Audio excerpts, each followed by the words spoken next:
सभी को मेरी राम राम। और इतने अच्छा आयोजन किया क्योंकि बहुत सारे क्षेत्रों से महिलाएं हैं और सबसे सुंदर बात हुई वो जो रूट लेवल से यहाँ पर महिलाएं आई और उन्होंने अपनी बात जिस सहजता से और सुंदरता से रखी, वो बहुत अच्छी बात है। इस सत्र की मैं उसको उपलब्धि मानती हूँ। बाकी सब लोगों ने शुरुआत में ये कहा अपने अपने क्षेत्रों से आए हैं तो कि महिला होना ही अपने आप में एक चुनौती है, रही है उनके कामों में। अब चूँकि मैं प्रशासन से आती हूँ और प्रशासन में रहते हुए मुझे लोक संस्कृति के एक मेरे लिए रुचिकर विषय है।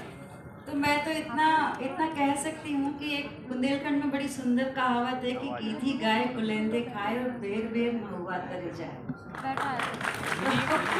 हमारे जैसे लोग कहीं भी रहेंगे, हम गीधी गाय हैं और हम उसी महुआ के तले आएंगे जिसे हम बुंदेलखंड कहते हैं। रही बात बुंदेलखंड में मातृशक्तियों की बात, तो आला खंड जिसने भी जगनिक का पढ़ा होगा वो जानता है कि ये एक वीर प्रसूता भूमि रही है। और क्या महिलाएं और क्या पुरुष दोनों ने ही वीरता के जो कीर्तिमान यहाँ पर स्थापित किए हैं। एक आला का एक छोटा सा खंड आपको बताती हूँ कि अभी चूंकि प्रश्न मुझे लगा था कि चुनौतियों टाइप ही आएगा, लेकिन ये नया प्रश्न आया तो मेरे लिए बहुत मजेदार हुआ। वो मुझे याद आ रहा है, आला का एक खंड याद आ रहा है। छत्रसाल से वीर बुंदेला, बखत बली से वीर बखान, और ऐसे वीर कजबे वाली जा धरती पर हमें गुमान। और दुर्गा जैसी लक्ष्मीबाई, देवों से लाला हरदौल, गढ़ महोबे के आला उदल, और दुश्मन दे कुमड़ा से पौल। ऐसा उसमें वर्णन होता है कि ऐसे ऐसे वीर हुए जिन्होंने दुश्मनों को कद्दू की तरह काट दिया, और ऐसी ऐसी यहाँ पर महिलाएं नहीं। तो क्या भारतवर्ष और क्या बुंदेलखंड, रानी लक्ष्मीबाई, झलकारी देवी, बहुत सारे यहाँ पर नाम रहे। और अब तो लगातार हम देखते आ रहे हैं कि यहाँ पर ये वीर प्रसूता भूमि रही है।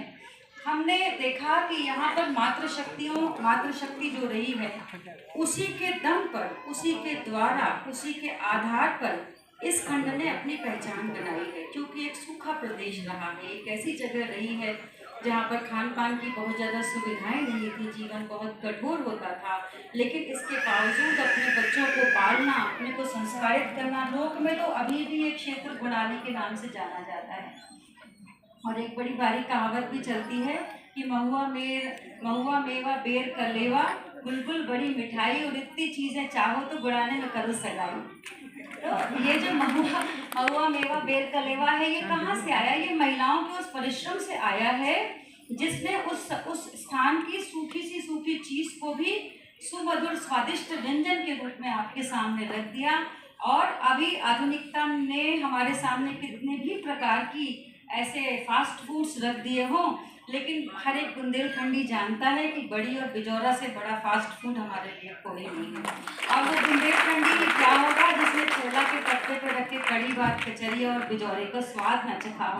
तो ये वो महिलाएं थी, ये हमारे यहाँ की मातृशक्ति थी जिसने उस स्थान की संस्कृति को, उस स्थान के संस्कारों को बचा करके रखा है। हम किसी भी तरह के जैसे कहते हैं ना कि कोई बुंदेलखंड भौगोलिक रूप से 4-6 जगहों पर बोलते हैं, पर बुंदेलखंड के लिए कहा जाता है कि इत जमुना उत नर्मदा इत चंबल उत टॉस, और छत्रसाल से लड़न की रही न कहूँ।